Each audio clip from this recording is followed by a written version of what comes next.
A lot of people are capable of working and are willing to work, but it's just the way it's set up. The mother and the children are better off if the husband isn't working or if the husband isn't there. And this breaks up so many poor families. One of the saddest things is that many of the children whose parents are on welfare will in their turn end up in the welfare trap when they grow up. In this public housing project in the Bronx, New York, 3/4 of the families are now receiving welfare payments. Well, Mr. Brown wanted to keep away from this kind of thing for a very good reason. The people who get on welfare lose their human independence and feeling of dignity. They become subject to the dictates and whims of their welfare supervisor, who can tell them whether they can live here or there, whether they may put in a telephone, what they may do with their lives. They're treated like children, not like responsible adults. And they're trapped in the system. Hey, shalom, shalom, y'all. I wanted to touch bases with y'all on Trump's new bill, okay? I wanted to show that bill and a reflection of what that means within the Black and Latin community. What does Trump's new bill mean for African Americans, okay? All right, so we're going to walk through the food stamps. We're going to walk through housing assistance. We're going to walk through health care, all right? So stay focused. Stay tuned. Shalom.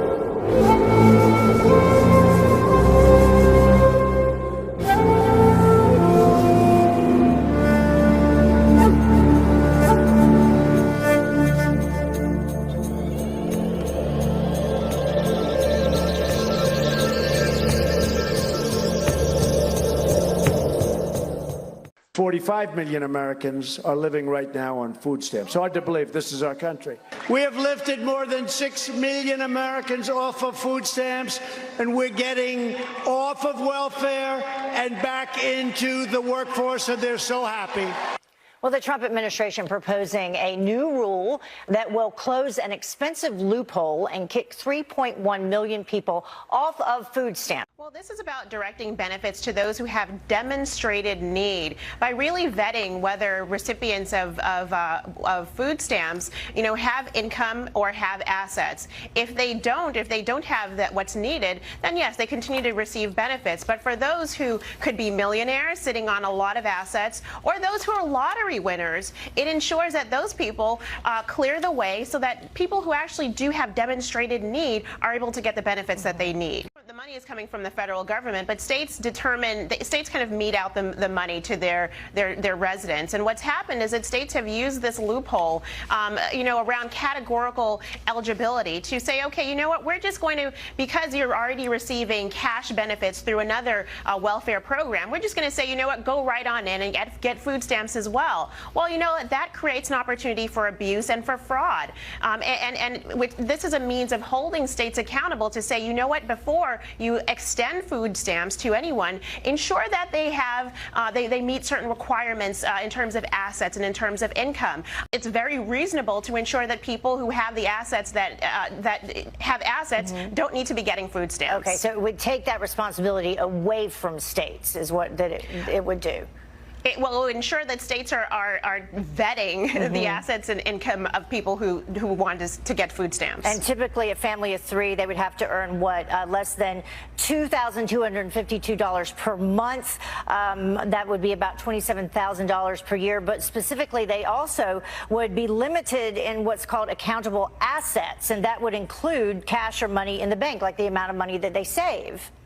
Well, yeah, I mean, there's a really interesting case where a man who was a millionaire, he said, you know what, I want to see if, from Ohio, I want to see if actually I could enroll in food stamps, take advantage of this loophole. He absolutely was able to do so. When Maine looked at their welfare rolls, they found that over 4,000 people were lottery winners, earning over $22 million in the lottery, and were receiving welfare benefits. That included food stamps. So who do y'all think that she's talking about?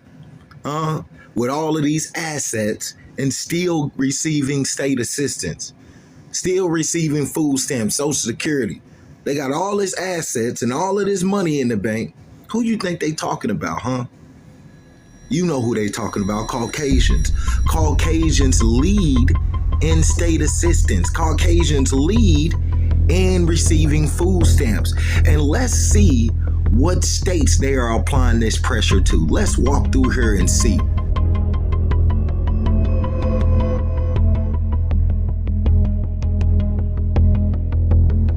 Now, as we're looking at this map, as we're looking at these maps that show which states haul the most Caucasians and which states they're applying pressure to take food stamps, all right? They're focused on the more black populated states. The states that have the most Caucasians, they aren't even focusing on. They're allowing them to keep their food stamps. They're focused on y'all. They're focused on you. They cut my food stamps to $85 fucking from $738. How that's supposed to support a household of 3? For a job that barely even support my basic needs now. Take my food stamps, my snacks in my class. You got me at work, not in the mood. Got me looking so confused.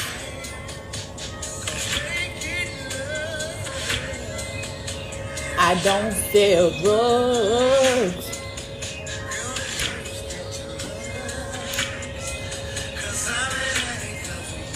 Hey, you got me, y'all got me fucked up. So the future of the Section 8 program is up in the air right now, and a lot of people are worried about it, especially because Donald Trump's One Big Beautiful bill just recently passed. Now, the bill itself doesn't specifically address Section 8 and mainly focuses on tax cuts and government spending, but it does address programs like Medicaid and food stamps, which a lot of Section 8 tenants are also a part of. The bill puts a lot more responsibility of those programs onto the states, which is exactly what the Trump administration and HUD Secretary Scott Turner wants to do with the Section 8 program. Scott Turner just recently testified in front of the House and Senate Appropriations Committee, detailing the Trump administration's agenda when it comes to HUD, Section 8, and other housing programs. And their agenda is clear: to implement major changes which would have a major impact. Some of those changes include slashing the HUD budget in half, eliminating Section 8 as a federal program and transferring it to the states, and implementing time limits and work requirements for eligible participants. The budget requests $43.5 billion for the department funding critical programs and providing greater fiscal responsibility and restraint. It proposes a state-based formula grant to encourage states to have skin in the game for the funding and design of their own rental assistance.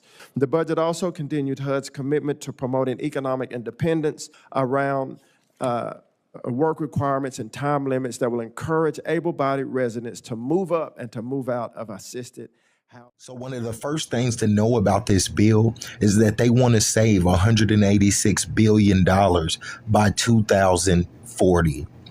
Okay, 2040, and that's just on SNAP benefits alone. So they're doing cuts all the way up until 2034. All right, as you know, we're in 2025.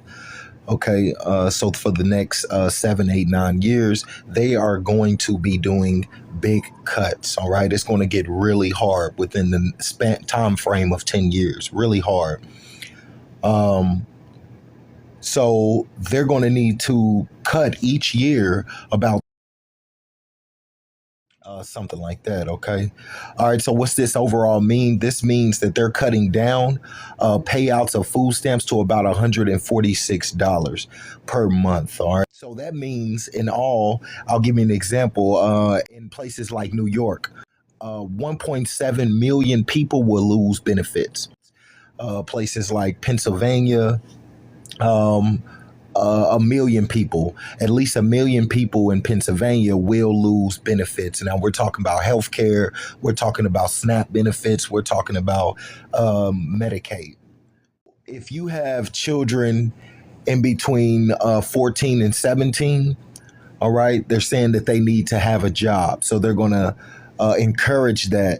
They're going to say, well, do they do anything? What do they do? Are they into sports? Are they, you know, interacting in society? Or do you let them, are they on the game? They're going to ask you questions like this, and all of this is just something to use against you to deny your benefits or to force you to do something of their requirements. All right. They're saying that the SNAP benefits are serving the needy, but let's be honest, Caucasians lead in SNAP benefits. They lead in SNAP benefits, and they're not even attacking the places where Caucasians lead at. Right? They're attacking the Caucasians where small majorities or smaller populations of Black and Latinos live and receive SNAP or federal benefits. In the overall, within a span of 10 years, they're wanting to cut $267 billion. All right, $267 billion, I believe. They want to save that within 10 years. So they're wanting to fill their pockets up. America knows for a fact that they've made so many enemies with different countries, and we're about to go into scripture. So many enemies that are around about, and the merchants are upset and they don't want to do business with Babylon anymore. And so what they're doing is that anytime when, you know how like when you get they get a good TV show, especially those ones from back in the day that motivated us, they'll take it and run it down. They'll do sequel after sequel after sequel until you just tired of it, right? That's what they're doing. They've run their checkup all around the world, and now they're squeezing their own population. They're squeezing their own people for nickels. And that's what we see right now. Within a 10-year span, they're wanting to save $267 billion. I want you to keep in mind that over 40 million people here in America are on SNAP benefits. 40% of Caucasians are on SNAP benefits, all right? 40%. 40% of them. Imagine that, because America is filled of different nationalities. So when you look at 40% of Caucasians are on SNAP benefits, that's really crazy.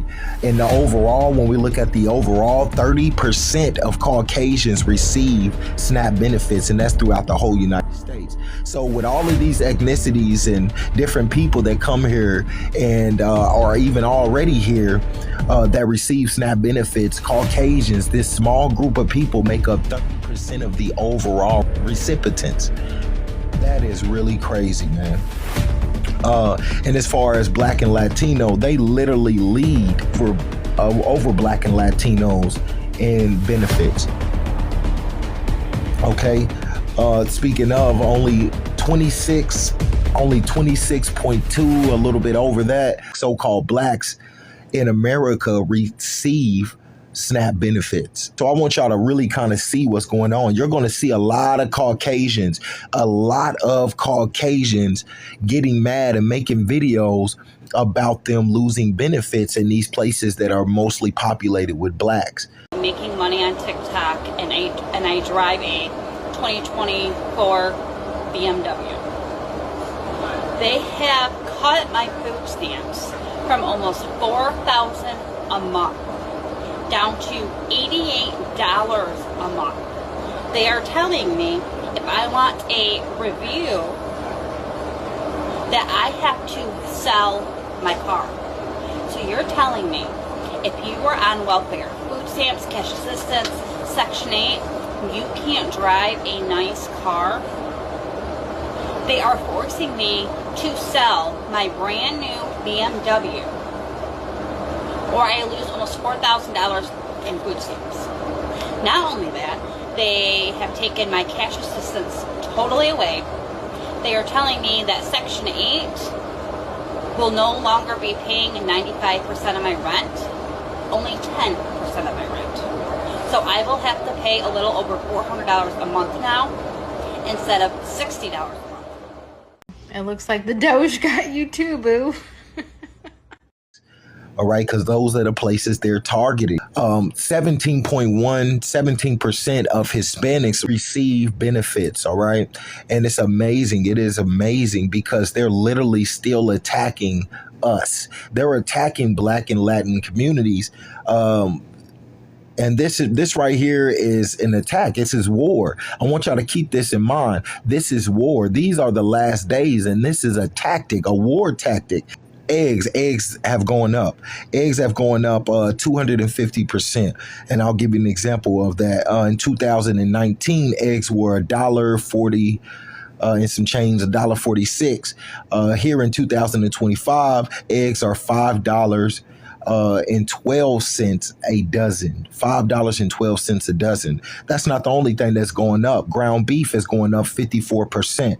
All right. White bread is going up 49%. I eat only wheat bread, but those are the numbers. Chicken breast has gone up 39% in cost. 39% in cost. Now, I want y'all to keep this in mind. It's not like minimum wage or anything is going up. No, the cost of living is going up, not what they pay you. They're encouraging you to get into work and work like a slave. That's what they're doing. All right. A half gallon of milk, for example, is going up 37%. All right. As prices go up, they cut the stamps too. And these jobs aren't paying any more that they have been paying for the last 3 to 5 years. All right. It sounds like a robbery to me. This is what it sounds like. It sounds like a robbery with guns and all. With guns and all. A whole robbery. 14 million people in America have already lost their food stamps, all right, in July. They've already lost it. As soon as the bill passed, they just implemented a system. And I want y'all to keep this in mind as well. 25,000 daycares have shut down. 25,000 daycares have shut down. All right. This is amazing, man. We are under attack. We're under attack with guns and all.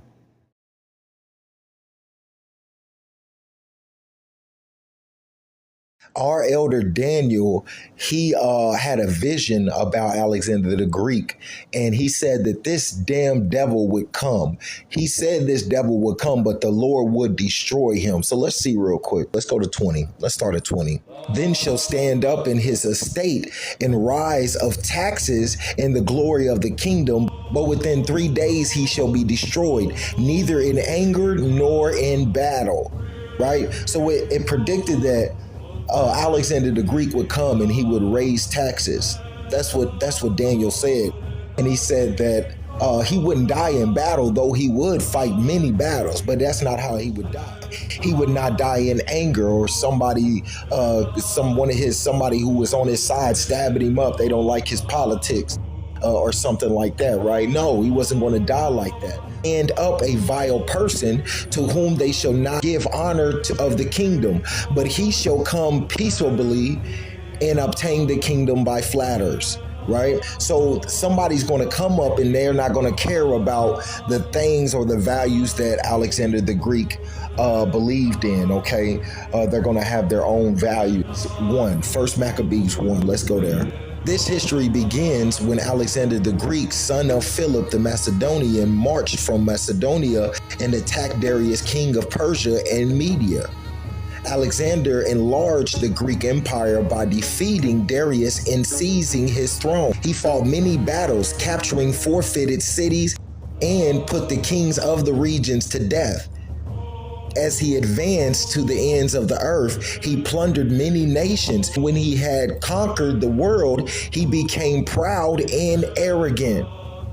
By building up a strong army, he dominated whole nations and their rulers and forced everyone to pay him taxes. To pay him taxes. From here on, at this point is when Rome wanted taxes from every single nation that they conquered. In every nation that has been in subjection, the Caucasians or Romans or Edomites have had to pay them taxes. President Donald Trump is expanding his talk on tariffs, telling world business leaders if their products are not made in the U.S., they will be taxed. If you don't make your product in America, which is your prerogative, then very simply, you will have to pay a tariff. My message to every business in the world is very simple. Come make your product in America, and we will give you among the lowest taxes of any nation on earth. Trump is threatening tariffs on America's top trading partners, Mexico and Canada. Prices for American consumers on just about everything will go up. The premier of oil-rich Alberta, Canada, warning Americans in some states could pay $1 per gallon more for gas if Trump puts tariffs on Canadian oil. right? So they're cutting the food stamps down to about $146. And in order for the state to be able to rationalize them giving you food stamps to the federal government, they have to apply these pressures. And why is that? Because each state has to pay $98 to the federal government for you receiving food stamps. And so these places are places like Florida, Indiana, Texas, Illinois, Tennessee, Kentucky, Mississippi. These places are majority populated Black areas, Black and Latina areas. All right. So this is amazing. This is amazing. This is an attack. All right. This is an attack. All right. But it reminds me of Isaiah 10 as well. Isaiah 10 and like 20.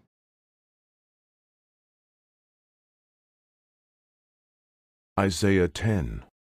Woe unto them that decree unrighteous decrees, and that write grievousness which they have prescribed, to turn aside the needy from judgment, and to take away the right from the poor of my people, that widows may be their prey, and that they may rob the fatherless. Be few, that a child may write them.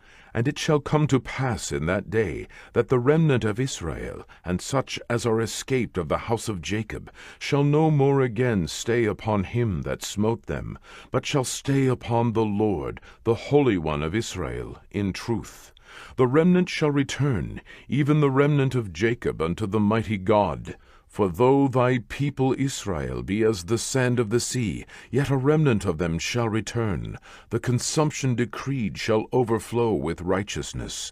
For the Lord God of hosts shall make a consumption, even determined, in the midst of all the land. Therefore thus saith the Lord God of hosts, O my people that dwellest in Zion, be not afraid of the Assyrian. He shall smite thee with a rod, and shall lift up his staff against thee, after the manner of Egypt. For yet a very little while, and the indignation shall cease, and mine anger in their destruction. And the Lord of hosts shall stir up a scourge for him, according to the slaughter of Midian at the rock of Oreb. And as his rod was upon the sea, so shall he lift it up after the manner of Egypt. And it shall come to pass in that day, that his burden shall be taken away from off thy shoulder, and his yoke from off thy neck, and the yoke shall be destroyed because of the anointing. He is come to Ayat, he is passed to Migron. At Michmash he hath laid up his carriages. They are gone over the passage. They have taken up their lodging at Geba. Ramah is afraid. Gibeah of Saul is fled. Lift up thy voice, O daughter of Galim. Cause it to be heard unto Laish, O poor Anatot.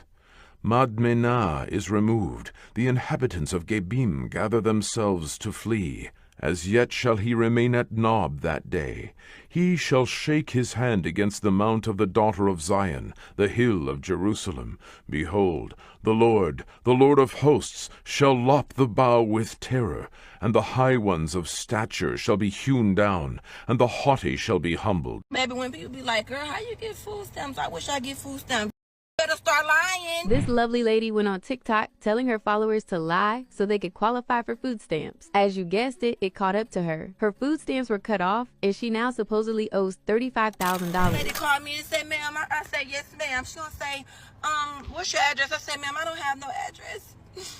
I've been homeless for 3, 4, 5 months. I have nothing. My family won't let me stay with them, ma'am. I'm starving. While I'm kicked back in a motherfucking 3-bedroom and everything, living lovely.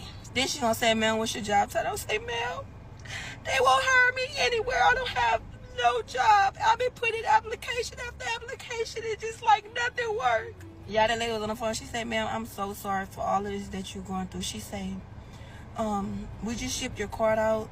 You should have about $1,000 on your card from last month and this month, and your balance and your payment every month is gonna be $300.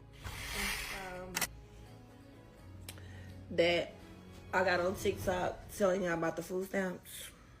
Do y'all remember that time I got on here and told y'all about the food stamps?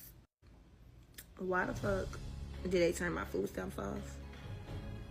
And I gotta pay back $35,000. They turned my food stamp off, and I gotta pay back $35,000. Now I'm fucking aggravated because how y'all didn't know I was playing on here? Y'all just running with shit. But them motherfuckers really turned my goddamn food stamps off, and I have to pay them back $35,000. I don't know where the hell I'm gonna get $35,000 from, but I have to pay them back. Black people in America have long worked to lessen the gap between whites when it comes to building wealth. Slavery, redlining, and even the family dynamic within the home have all played a role in making the task more difficult to complete. Government assistance was created in the 1930s to solve a temporary issue. However, society showed that these benefits could be necessary long-term. As time has gone on, government assistance became a mainstay in many Black households to help make ends meet. With many of the Black homes receiving government assistance being headed by single Black women, questions come into play about just how beneficial this would be for Black people. There's no denying that Black people live in poverty at higher rates than whites, and that government assistance does help with food, rent, and other necessities each month. On the other side of the spectrum lies the issue of broken homes and the poverty that comes from receiving government assistance, ironically enough. Considering both sides, the million-dollar question becomes, did government assistance ruin the Black family? Like many things, government assistance was given sparingly, if at all, to Black families in the early 1900s. In 1935, following the Great Depression, President Franklin D. Roosevelt established the Social Security Act of 1935 with intentions of assisting the elderly, dependent children, and those who had lost their jobs as a result of the Depression. Despite the fact that Black families were clearly more impoverished overall, the assistance given out overwhelmingly went to white families. Information taken from the Child Support Hustle revealed that, with the New Deal, state legislators began to pass bills that supported single mothers called Mother's Pension. Since the states operated these programs, administrators were not regulated by federal government. The lack of governing of the Mother's Pension program meant that states could deny services and money to qualifying Black mothers. This aspect of the law caused great issues as it would set the precedent for caseworkers in states to set forth even more provisions in order to keep Black families from receiving government assistance or giving up something of equal value in order to receive such help.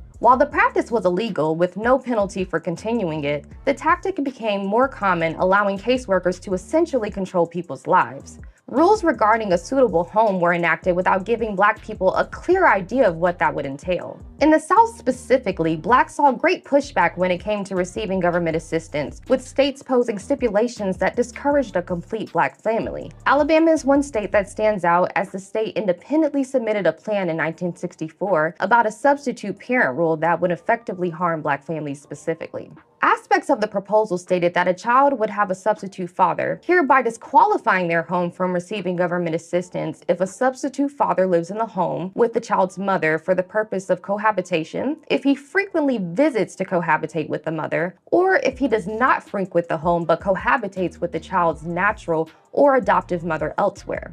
These facts are telling as they show a direct attack on the Black man by giving an ultimatum of them being in the home, even for a short period of time versus receiving help. With the Black marriage rate lowering from the 1960s on, cohabitating was common throughout the country. While again, there could seem to be benefits in this way, statistics have proven that the creation of these single-parent homes through the type of legislation has a lasting impact. These new laws, beginning in 1964 from Alabama and other states, paralleled the passing of the Great Society laws passed in the same year that saw government assistance change, possibly for the worse. The Institute of Family Studies sheds light on this fact, stating, "It was estimated that in 1975, a household head would have to earn $20,000 a year to have more resources than what could be obtained from Great Society programs. In today's dollars, that's over $90,000 per year in earnings. That may be a reason why in 1964, only 7% of American children were born out of wedlock compared to 40% today. One can see through this tactic that the government purposefully incentivized these women to have more children out of wedlock, as the type of money being offered, even in more modern times, is hard to come by as a salary for anyone, much less a Black man or a woman. In the early to mid 1990s, Black households saw a peak when it came to fatherless homes, as nearly 70% of Black families saw this as their reality. This number had remained relatively unmoved for decades before dropping back down, and there are still government programs and benefits that people know they could be in danger of losing due to other people. There have even been several Black women refusing to get married in fear of losing their benefits, as they will receive more money personally from the government than they could from a job by not having the man present. On the other side of the spectrum, however, statistically, these homes still end up with children living in poverty, as marriage, according to the IFS studies over time, will position these families to have more money and be able to survive long term, as the two incomes, even with the women's lowering, over time would position these families to maintain. These women choosing not to marry was not a simple choice, but more so a government tactic forcing them to choose between money and family. Another major change that may or may not have played a role in damaging the Black family was the transparency needed from government assistance recipients as time went on. Welfare and other assistance would be given to those that showed need, giving the government access to bank account information and essentially one's entire life to determine eligibility. For the Black family, this would lead to a surge in improper spending and the trading of benefits for another. Selling of one's food stamps became popular in the 1980s and beyond, whether it be for cash or another benefit. With some families already receiving cash assistance on top of other benefits, the existence of these programs led some to try and find new ways to qualify in order to receive more money. While it is much more difficult today to have one government assistance program provide more money than one can make in a year, it is still very possible to combine programs to be able to provide everything a person would need. Possibly the biggest factor to consider when it comes to government assistance is how it spiked the rate of child support cases in the Black family. Once many of these women had gotten the man out of the house to receive their benefits, they realized quickly that this money, depending on how many children are present, would not be enough to sustain a home. Lawyers in the 1990s would even work pro bono on a case dealing with child support, giving these women more confidence in taking the father of their children to court and receiving more money. Courts notoriously gave men payments to make that were outlandish, with penalties that would make it impossible for them to get the money needed. This action, unsurprisingly, would lead to an uptick in crimes committed by many Black men of the time. In a published paper by Harvard alum Fritz Foley, one can see the correlation between crime and welfare payments as the text reads. Analysis of daily reported incidents of major crimes in 12 U.S. cities reveals an increase in crime over the course of monthly welfare payment cycles. The jump reflects increases in crime that are likely to have a direct financial motivation, like burglary, larceny, theft, motor vehicle theft, and robbery. Taking into account the countless issues that come from having a record when it comes to making money, on top of systemic racism, especially in years past, one can see clearly how this assistance ruined the lives of many Black fathers and children at the very least, as their fathers would spend years in jail, and with the overwhelmingness of being a single parent, the children suffer as well in ways unimaginable. There can be debate about the reasoning behind certain decisions Black families made. However, the need for more assistance is clear. Families selling stamps for cash, fathers being kicked out of the homes, and caseworkers who acted as an extension of the government while breaking the law all played a role on how government assistance would affect Black people. The need for assistance is obvious, especially in the present as a recession looms over society. Nevertheless, it is clear that there are major issues with government assistance that have plagued Black families for decades. If assistance is given to elevate a person in order to help them become more independent, one should ask themselves if this seems like the case when it comes to Black people.